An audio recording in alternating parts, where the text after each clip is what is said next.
I am Joseph, and this is Bank of Singapore, CIO Investment Institute. Financial markets are likely to face further turbulence during the second half of the year.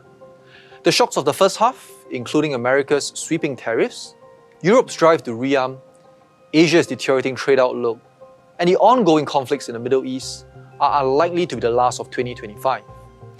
Investors should thus prepare for more volatility over the next 2 quarters.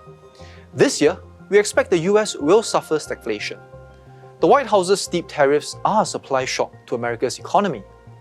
Now, we expect core inflation, excluding food and energy, to peak above 3% in 2025. At the same time, US growth is set to halve from last year's strong 2.8% level. So the Federal Reserve may only be able to cut interest rates once, despite the economy weakening. In Europe, higher US tariffs and sub 1% GDP growth are likely to make the ECB lower interest rates modestly further. But with European countries beginning to sharply increase defense spending, the ECB may not cut rates much below 2% now. Over in Asia, US tariffs are set to curb the region's exports. We expect China's GDP growth to slow from a solid 5% last year towards 4% this year. And to support growth, Asian governments are set to run larger budget deficits. To guard against further shocks, we think investors should build robust, diversified portfolios.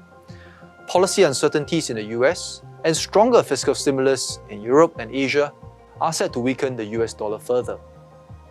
Exchange rates and undemanding valuations are some of the factors underlying our preference for European and Asia ex-Japan equities. In contrast, we think investors should be more cautious in the fixed income space. The economic outlook is likely to challenge asset classes like developed market high yield and emerging market sovereign bonds, while sticky inflation and a larger US budget deficit may increase US Treasury yields. For more information, please refer to our mid-year outlook titled A World of Change.